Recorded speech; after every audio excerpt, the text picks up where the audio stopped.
आशुतोष जी महाराज के पावन चरणों में मेरा सादर दंडवत प्रणाम। आज मैं आप सभी के सामने इस वीडियो के माध्यम से गुरु और शिष्य के प्रेम की एक ऐसी झलक दर्शाने जा रही हूँ जो कि बहुत अनूठी है और जो बहुत ही संदेशवाहक है। इस वीडियो के माध्यम से मैं आप लोगों को ब्रह्म ज्ञान लिया हुआ व्यक्ति किस प्रकार संसार में उच्च स्थान पाता है वो भी बताने वाली हूँ। बहुत समय पहले की बात है, श्री योगानंद परमहंस जी अपना एक आश्रम वॉशिंगटन में चलाते थे। उस आश्रम में जितने भी शिष्य थे सभी बड़े परोपकारी और ब्रह्म ज्ञान अर्पित किए हुए थे।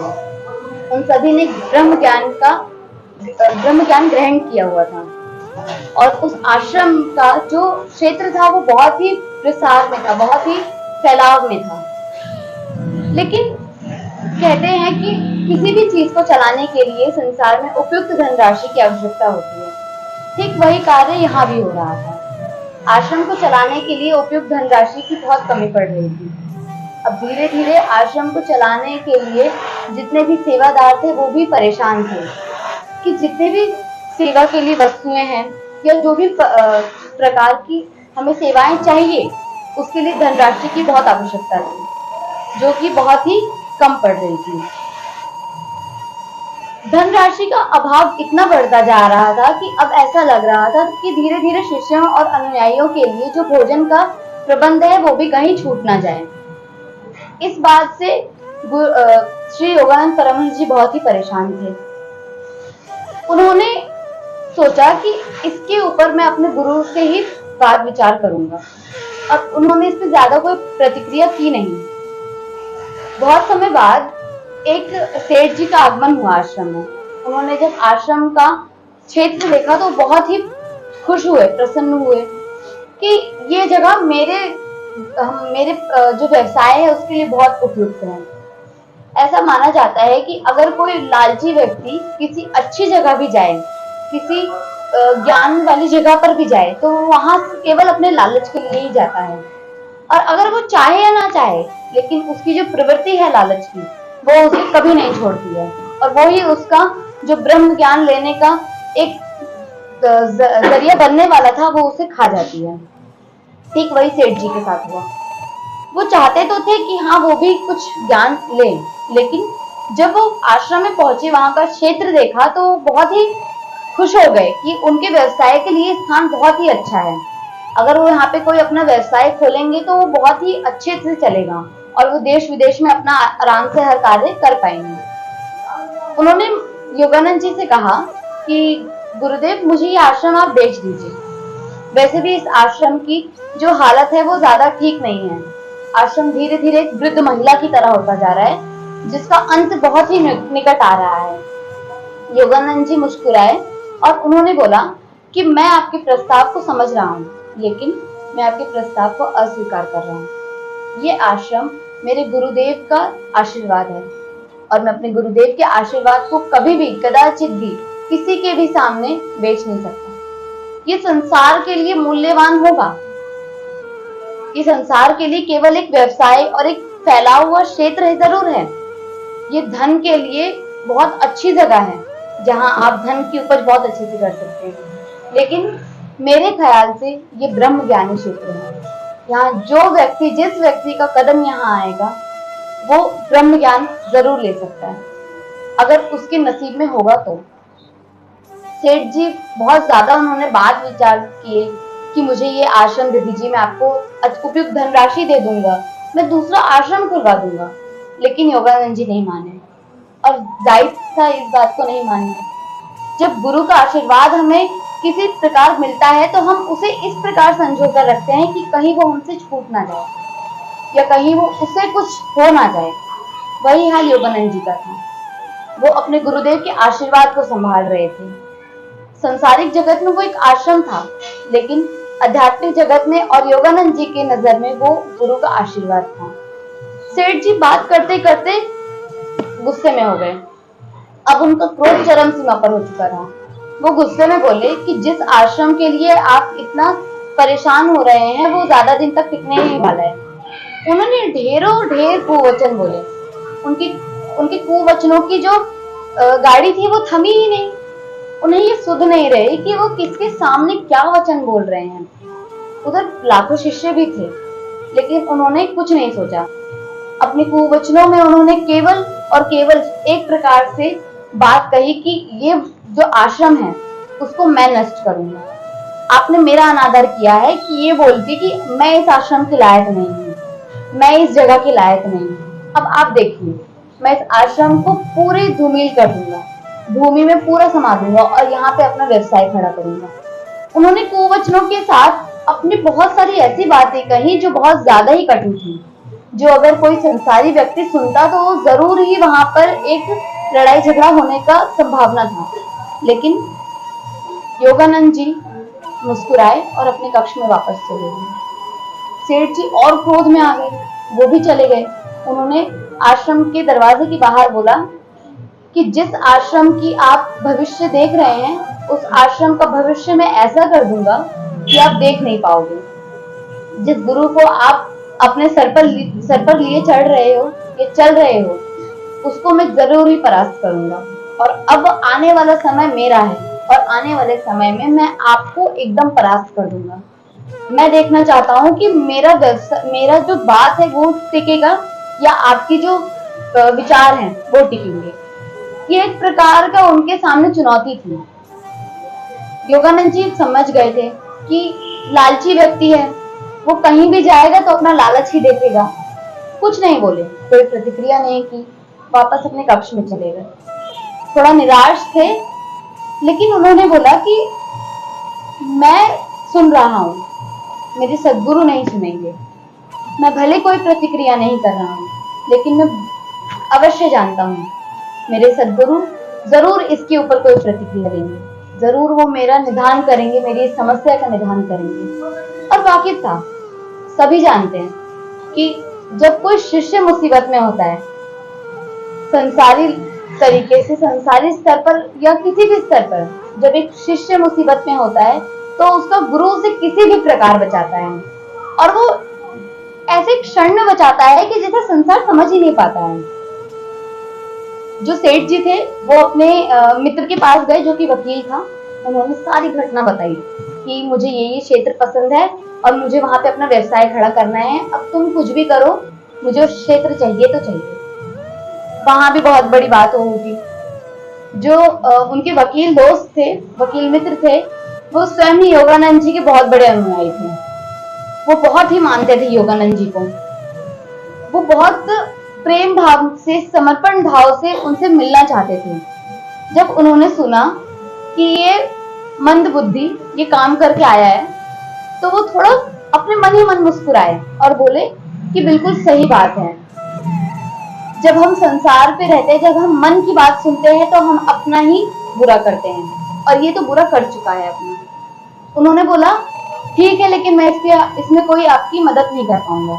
वो वहां भी सेठ जी गुस्सा हो गए कि तुम एक साधारण से साधु से डर गए, एक साधारण से सन्यासी से डर गए, तुम मुझे एक क्षेत्र नहीं दिला सकते हो। जो इतनी बड़ी बड़ी तुम अपने डंके की चोट पर बातें करते हो, वो सब धूमिल है, मतलब सब परास्त इनके सामने। उन्होंने कहा कि जो गलती आप कर रहे हो मैं वो गलती नहीं करना चाहता, मैं आपकी तरह मूढ़ बुद्धि नहीं हूँ। सेठ जी वहां से गुस्से में चले गए। वहां से उनके मित्र उठे और उन्होंने उपयुक्त धनराशि का एक चेक आश्रम में भेज दिया, और उसके नीचे लिखा था कि जो भी आश्रम की जितनी भी परेशानियां हैं वो इससे आप प्लीज इससे दूर करिए।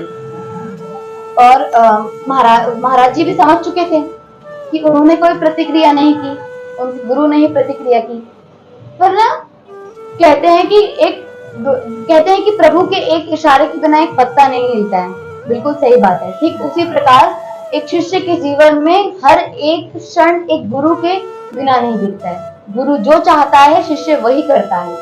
सदगुरु जो प्रतिक्रिया अपने शिष्य से करवाना चाहते हैं वो वही करता है, भले वो कुछ भी करे कि मैंने ये किया, मुझे ये सेवा मिली, ऐसा नहीं है। ये उसके नसीब में लिखा नहीं था। सदगुरु स्वयं बैठकर उसके नसीब में लिखते हैं कि अगला क्षण तुझे ये कार्य करना है। और जब वो समझे, उन्होंने देखा कि ये धनराशि उपयुक्त है, आश्रम में भी खुशी होती कि अब हम थोड़ा संभल चुके हैं, सब ठीक चल रहा था। कुछ दिनों बाद बिजली विभाग से एक नोटिस आया और उस नोटिस में लिखा था कि अगर उपयुक्त धनराशि नहीं जमा की गई तो आश्रम की जो बिजली है वो हमेशा के लिए काट दी जाएगी। सभी फिर से निराश हो गए। अब आश्रम में निराशा की लहर पूरी तरीके से दौड़ चुकी थी। सब जानते थे कि एक बार तो मदद हो गई, भगवान की कृपा से, सदगुरु की कृपा से एक बार तो मदद हो गई, लेकिन इस बार का पता नहीं। इस बार हो सकता है कि सदगुरु हमारी बहुत ही कठिन परीक्षा लेना चाहते हैं। सभी लोग बहुत निराश थे। योगानंद जी अपने कक्ष से उठे, आश्रम से बाहर आए, लगभग 15 मील दूर जाकर एक रेगिस्तान में बैठ गए। बहुत ही परेशान थे और बहुत ही दुखी थे। अश्रुधारा रुक ही नहीं रही थी। बस ये बोल रहे थे कि मैंने जो भूल की मैं समझता हूँ, लेकिन जिनकी सेवा के लिए आपने मुझे भेजा है, क्या उनके लिए आप कुछ नहीं कर सकते? मैं तो आपका सेवक हूँ, मैं कोई गुरु नहीं हूँ, मैं आपका सेवक हूँ। मैं आपकी सेवा के लिए आया हूँ और मुझे आपने ही सेवा के लिए भेजा है। उस सेवा के लिए गुरुवर मुझे कुछ चीजों की आवश्यकता है और आप जानते हैं कि वो चीजें क्या हैं। मैं जरूर जानता हूँ कि आप हर क्षण हर अपने शिष्य को नहीं देख सकते, लेकिन मैं चाहता हूँ कि आप इस समस्या का निदान करें। अपितु कोई ऐसा क्षण हो जाएगा जिससे हम सब परास्त हो जाएंगे, ब्रह्म ज्ञान पूरी तरीके से परास्त हो जाएगा और मैं ये जानता हूँ कि आप ऐसा होने नहीं देंगे। मैं चाहता हूँ कि आपको प्रतिक्रिया करें। बोलते ही बोलते उनके मन में ही बात आई कि मैं गलत कर रहा हूँ। मैं भी तो वही कर रहा हूँ कि जब हम प्रभु के पास जाते हैं, जब हम सदगुरु के पास जाते हैं तो उनसे ये नहीं पूछते कि आप कैसे हैं, आपका स्वास्थ्य कैसा है। हम बस भीख मांगते हैं। संसारी व्यक्ति हो या आध्यात्मिक व्यक्ति हो, दोनों ही इस मामले में दोनों ही एक हो जाते हैं। जिस प्रकार संसारी व्यक्ति अपने प्रभु के सामने भीख मांगता है कि मेरा ये कार्य हो जाए तो आप करवाइए, मेरा ये काम नहीं हो रहा है आप करवाइए, उसी प्रकार आध्यात्मिक व्यक्ति भी होता है। वो प्रभु से तो नहीं कहता कुछ, लेकिन वो सदगुरु के ऊपर जरूर उड़ेलता रहता है कि मैं, भले वो उसकी कोई आवश्यकता ना हो उस चीज की, या उसको उस चीज की जरूरत हो, या वो कोई ऐसी चीज नहीं है कि वो बौद्धिक रूप में या प्रत्यक्ष रूप में उसको चाहिए, उसके मन के विचार हो या कैसे भी विचार हो, वो सब अपने गुरु के ऊपर उड़ेलता है कि मेरा ये विचार आप समाप्त कीजिए। कभी ये नहीं सोच के जाते कि आप कैसे हैं, क्या आपको किसी चीज की जरूरत है। उन्होंने बोला कि नहीं, मुझे ये गलती नहीं करनी है। फिर वो वहां से उठे, आश्रम की ओर आए और निराश से आश्रम के लोगों को देखा और थोड़ा मुस्कुराए ताकि उनमें हौसला जगे कि अभी महाराज जी परास्त नहीं हुए। अपने कक्ष में चले गए। अभी शाम होने ही वाली थी, तब तक एक चेक आया डॉक्टर लिन के नाम से। उस चेक के आने से ही पूरे आश्रम में दोबारा खुशी की लहर दौड़ चुकी, क्योंकि उस जो आश्रम में जो चेक आया था उसमें उपयुक्त वही धनराशि थी जितनी बिजली विभाग में हमें भरनी थी, उनको भरनी थी। सभी लोग खुश हो गए और सब लोग अचंभित भी थे कि ऐसे कैसे हो सकता है कि ये बात तो आश्रम के बाहर गई ही नहीं, कि कोई जो अलग सेवादार है, जो बाहर के सेवक लोग हैं, वो इसमें सेवा कर सके। ये बात कैसे हो गई?